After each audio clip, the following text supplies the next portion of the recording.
Hey everyone, welcome back to another episode of Shake Sales. I'm your host, Maggie Blume, the sales evangelist at Mailshake. And today we are speaking with Olga Zapisek.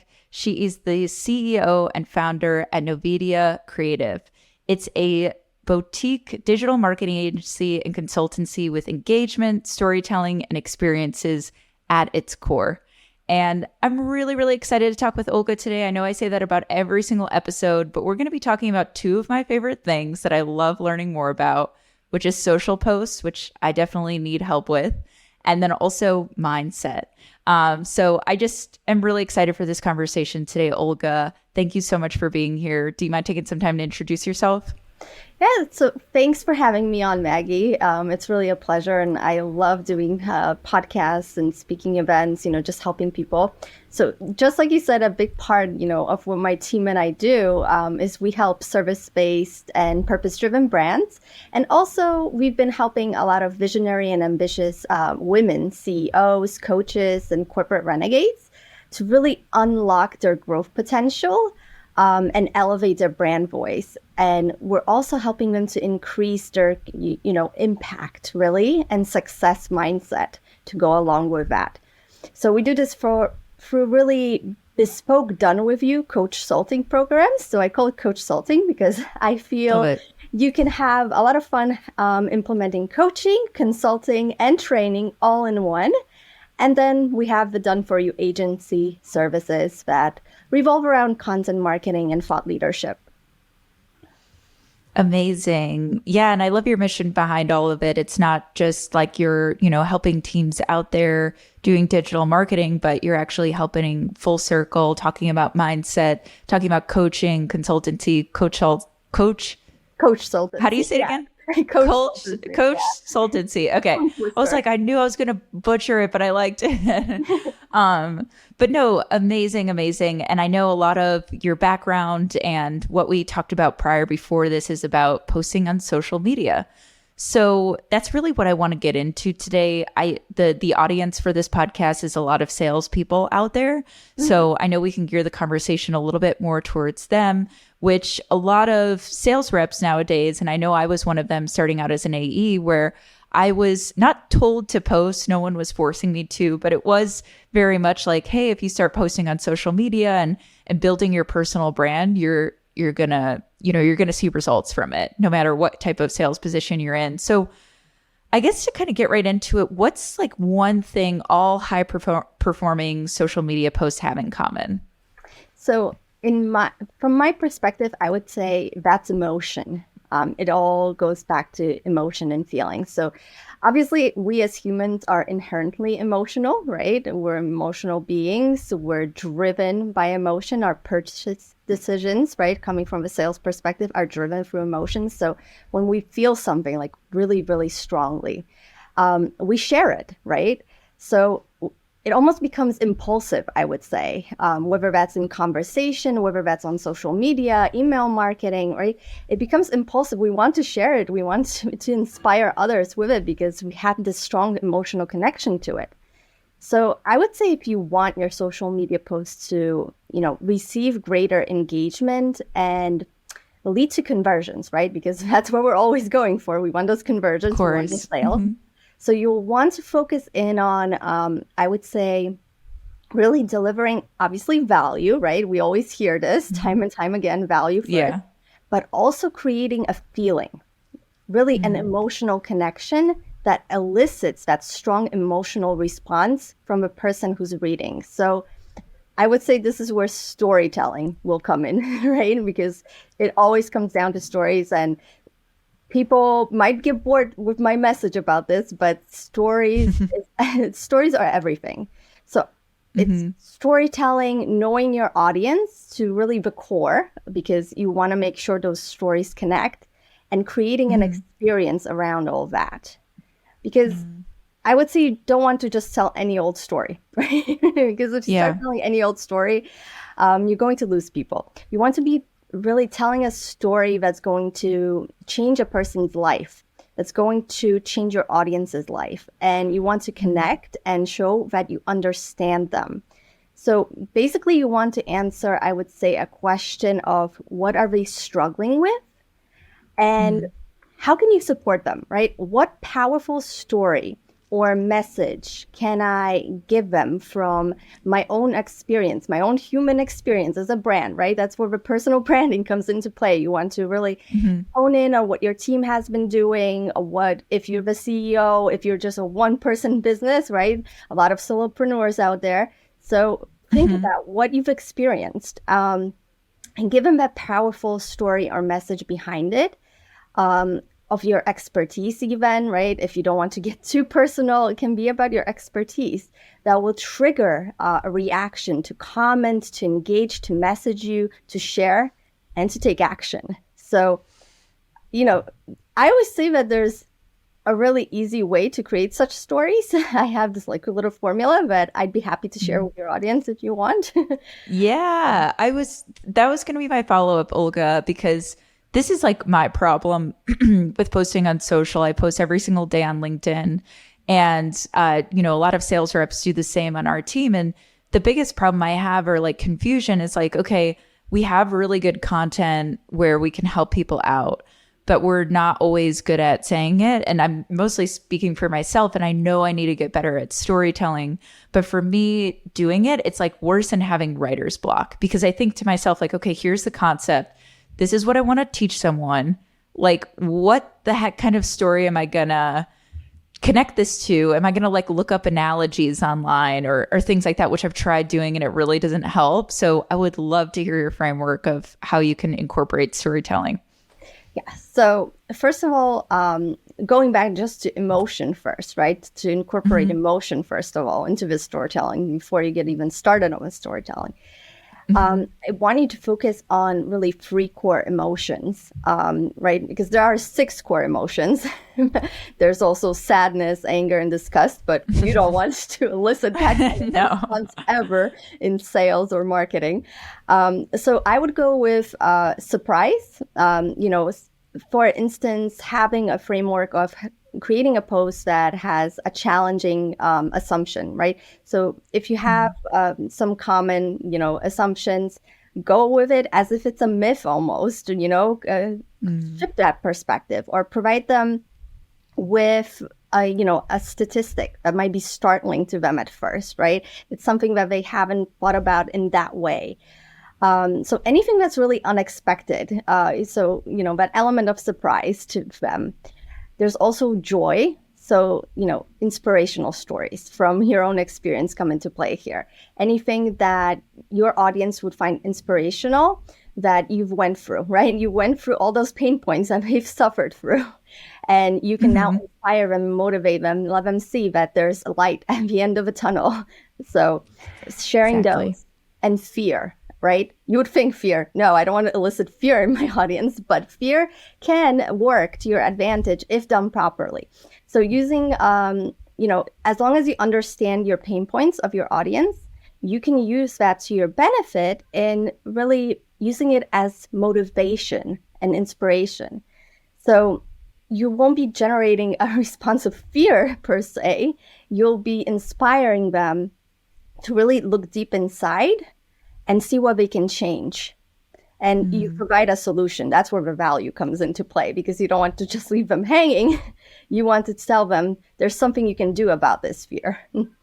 So those are things you can do. But with storytelling, really, you also want to make sure that you're creating a content calendar of sorts for yourself. And pacing yourself as you go. I always say good places to look for inspiration, if you're running out of ideas and you're blocked a little bit, even just going through books, a quote might just inspire you. A word might inspire you.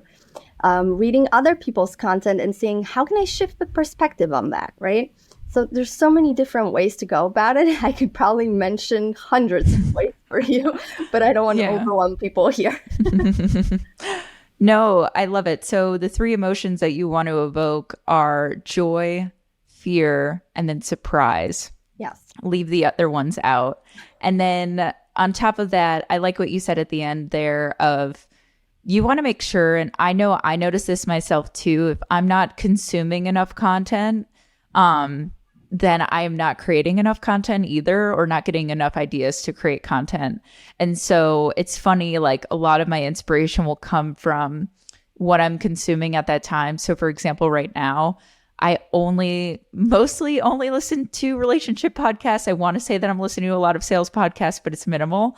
So a lot of my content will come from like those. Like obviously I just get like spark ideas like, oh, this could relate to sales. And of course it can, because it's about relationships. Or like I try to just like take kind of part of their content and put it into what I'm doing there now. But I love it. So using those three emotions and then making sure that you're consuming content in different places.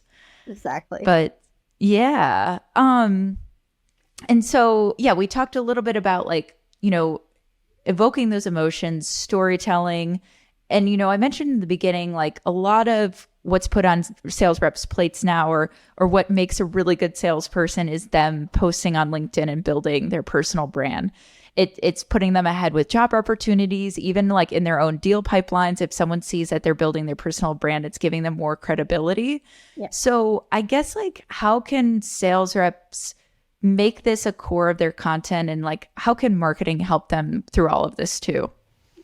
So sales, right? Very important relationship building, like you were talking about those podcasts that you listen to. Mm-hmm.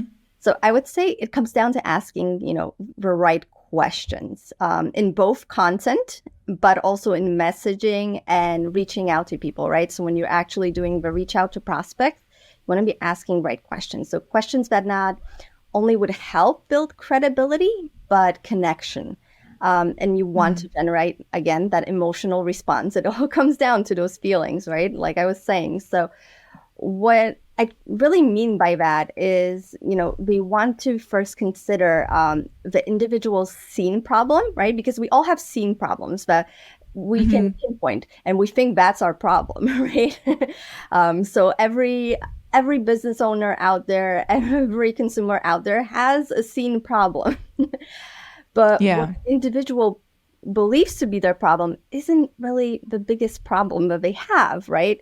So once that scene problem has been identified, you want to go deeper. You want to go a lot deeper with them. So basically, you want to go into the unseen one, right? The one you can't pinpoint right away.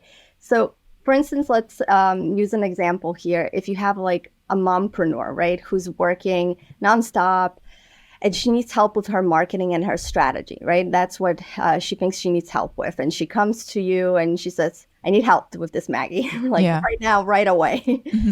So you want to really dig deeper and understand why she feels that way, right? Why does she think this is her problem, right? So you start asking the question of why. And she might say something along the lines of, okay, well, this is my problem because I'm burning out, I'm tired, and I have enough. Maybe I'll give up soon, right? That's what she's perceiving the problem to be. But that's just surface level, right? Totally. Just something anyone could really see and tell if they just had a small conversation with her. So you want to go deeper. You want to ask, okay, well, what would happen if, you continue down this avenue, right? If this problem isn't fixed, what will happen? What will you feel? What will you miss out on? And she might say, well, I'll miss out on my baby's first steps. Then I'll miss out on their school play. Then I'll miss out on, their soccer game, their graduation. Suddenly, this, problem that she had, it becomes very real to her. There's an emotional connection. There's a whole story there. She can envision it. She can feel it. And she doesn't want to be missing out on these things. So when that becomes real, you've hit it. You can connect to that person, because it's about connecting to their story, right? You want to find out what their story is, where their story is going, and what they're feeling, and, their emotions connected with now, and then what's going to happen. So it's all about asking those really, really deep questions, right? Don't just go surface level. If somebody says, oh, I need marketing or sales help, or I need health and wellness help, right? Whatever your business is, go deeper than that. Go deeper. See what the connection is. Absolutely. Because we see it all the time with like, let's take a sales email, for example, just because I work at Mailshake. So this is a good example. But we all get triggers sometimes in emails, and trigger being like that first line that someone reaches out to you with in an email that says something like, do you want to close more deals? And it's like, well, of course. And they're thinking the problem is like, Maggie's not closing enough deals. Like, I would say that 100% of sales managers want to close more deals. And I'm sure some of them are saying, we're not hitting our numbers, especially in a time like this. So it's like, that's a pretty obvious pain that someone has. Yeah. But yeah, like going a level deeper of like, that's their pain. How are they having problems solving that problem? Yeah. And that's where everything else comes in, and that those emotions come up too, of like those real triggers you can reach out to. And what you said made me think of like triggers and emails. So for like salespeople listening out there, think about the triggers that you write for your ICP. So you have to obviously do a bit of research on your ICP, see how your product or service is going to connect the dots there. And then that trigger, that first line is what's going to get someone to open and read an email and keep reading it. It's the same thing with social media posts. It's like, that's your hook in the beginning of how are you going to portray some type of emotion to get people to feel, like you said, fear or joy or I'm blanking on the last one. Surprise. Fear, joy, surprise. That's it. Okay. I was like, it's on the tip of my tongue.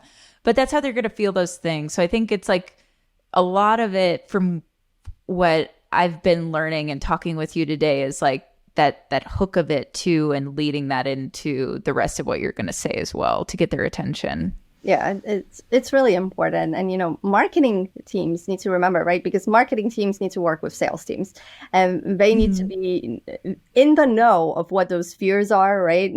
Because I see this all the time where if you have a bigger team, the sales team is not informing the marketing team of what the fears are. And all of a sudden the messaging is really off. Everything goes down a rabbit hole that you don't even want to think about. But marketing should be really focusing on creating content, right? That's putting them as thought leaders of the brand. In whether you're a solopreneur or a big, corporation, whatever it is, or somewhere in between that, you want to make sure you're coming out as a thought leader who's cementing their expertise. And empowering your audience emotionally, right? So I know sometimes we think of thought leaders as, these big names, and it has to be someone who has really something enormous to say and be a catalyst for change. But you can be a catalyst for change even when you're a smaller company, and just driving your audience and motivating them, inspiring them, on the daily, weekly, whatever your, posting schedule is. So you don't want to write stories that will be disguised as sales pitches, right? Because we see this very often. For sure. And, people are getting smarter and smarter nowadays, and they really want something that's authentic out there. They really want to see you, the person behind the brand. So you want to be audience driven. You want to provide actual value, not something that's a nice to have tip, but that's something that's actually going to solve a problem for them right then and there, right? You have so much expertise, so much value to give. Don't think that one tip is going to change things. And really take a stand on something, right? But most importantly, I would say engage, because this is something I see. They post and they don't engage in the comments. They don't engage by messaging people. You want to make sure that you're actually driving people towards that engagement, right? Post questions as call to actions, for instance. Create polls or quizzes to gain, insight for your sales team, but also for yourself in messaging. What are people feeling, right, about this? Where can I take this? What value are they looking for, right? What other posts can I provide them with? And really reach out via messages, right? Because the point of social media is to be social. So don't be scared. Like if somebody likes your post, right? That's an engagement. Connect with them. Start developing a conversation, because that's somebody who showed interest. So take it further. See if you can be of support in some way. Yeah. And I think it all goes back to like being a thought leader. I think there's a difference between, we know people out there that, like, I wouldn't even really call them leaders, but people that just like to talk about themselves. And they like to talk about like, hey, here's how I got to the top. And that's kind of how I picture people who just post and don't engage with any other people's posts or comment. And when you're a thought leader or taking a consultative approach to sales, it's really important to be in all of those different kinds of conversations. So you're posting on social media, but then you're also going to your buyers out there who may post on social media, or even people at different companies that talk about the same subjects, and some of your customers are lurking there. Like, join in that conversation too. And then the messaging part of it as well. So it's not only just like, here's my post, I'm Maggie, I know everything, but it's going to other people's stuff, putting their opinion there, asking questions, and also just like saying how it resonated with you, I think is, what's really important about making this personal brand and being this thought leader, because most people want to buy without talking to a salesperson because of the reputation we've gotten. And they feel like they can do it on their own, which, don't get me wrong, like I can purchase a ton of things on my own if I wanted to, even in B2B software. But the reason why people feel intrigued to reach out to someone is because they feel like they're going to have a conversation that's meaningful.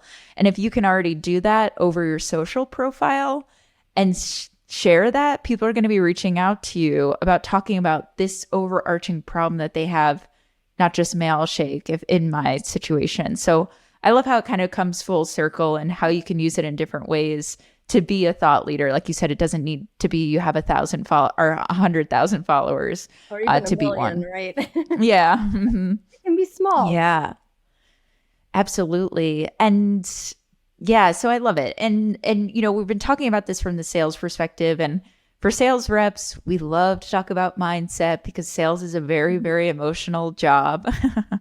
Obviously, like a lot of, I was talking about this with someone the other day that like, it's so important to have a process in sales and with anything else in life, honestly, but especially with sales because it's so emotional. Whereas in one day you feel like you're on top of the world, you've closed like one of your bigger deals. And then the next day, like you get everyone's rude to you, you're having the worst month after that. So super emotional, really important for us to talk about mindset. And I know I've heard you talk about this before, where you have like a certain mindset when approaching content creation. So could you just talk to us a little bit more about that? So just like you're saying, mindset is important. I feel like in everything, not just business, but in our life, we need it constantly. And I always say that, we should have a holistic approach, really, to everything that we do in business. So mindset, strategy, marketing, and sales, you need it all. It can't be just silos. So always think of it that way. But when it comes to, mindset and content creation, there's, a ton I could say here, but one of the things that I get a lot from prospects and clients and just questions overall popping in all over the place is sharing too much, right? There's this limiting belief out there, this fear that if I post content, I can't, like, people get blocked because of this and they stop posting content because if I share too much value, right? Because value is so trendy right now. So if I share too much value, then no one's going to work with me. And I say that's bogus. Total big fat lie right there. Total myth and a limiting belief that you're placing in your mind because honestly, the more you put out there, the more people connect with you and the more they understand what you're an expert at, right? And honestly, who is going to read every single social media post that you put out there or email? If we're doing that, kudos to them, first of all. Because, you have a stalker at that point. But let's face it, we're not the Rolling Stones. We're not Taylor Swift or whoever else out there, right? We're not a celebrity figure. We're just an expert in our field and we're helping people. And, the right message is going to connect with them at the right time. So keep putting that content out there. Don't be scared that I'm going to give away my best stuff. That there's no such thing. Literally no such thing. That will connect. There's so much more you can do. And trust me, we're looking for something that will make their life simpler, not worse, right? We're not going to read every single social media post or watch every single video you put out there, because that's going to waste our time. They want you to hold their hand and simplify, right? Whether that's with your service, your product, whatever it is that you're trying to sell. We're looking for something to make their life simpler, not harder. So, put your best stuff out there. Don't be shy about it. Embrace it. Yeah, people sign up for products or services because they want to save the time. They feel like they can't do those things themselves. They've already tried to solve those problems themselves without you. So that's why they're coming to you. And yeah, like you said, there's no such thing as putting too many secrets out there, for them to grab all that information. If they have the time to do it, it's kind of a waste of money and time for them to do it that way. But yeah, so they're coming to you for your expertise after. But amazing, Olga, that's all the time we have. Otherwise, I would want to talk with you about mindset all day, and I'm happy we're connected, but I want to share with the audience of how they can connect with you. So what's the best place to learn more about you? I would say, feel free to reach out to me on LinkedIn. Don't be shy, right? I really love connecting with people. Don't be shy about asking me questions. I'm here to help. I'm here to support. If I can't help, I have a big referral network, and I'll help put you in front of the person you're looking for. And, you can contact me through the website that I have, but just feel free to reach out, really, honestly. And don't be shy about it, because I think that's one thing that people, again, mindset, that someone's maybe not approachable, I'll be wasting their time. No, I really enjoy helping people, whether or not I work with them. So feel free to reach out. I'm here. Take up the offer, everyone. And Olga, thank you so much for being so generous with your time coming on this podcast and offering it up to the audience of, being able to reach out and ask questions, especially with all the knowledge that you gave to us today about emotions, storytelling, social posts, and all having the right mindset of approaching it as well. So I really appreciate you being on. Thank you so much. Thank you for having me. It was a pleasure.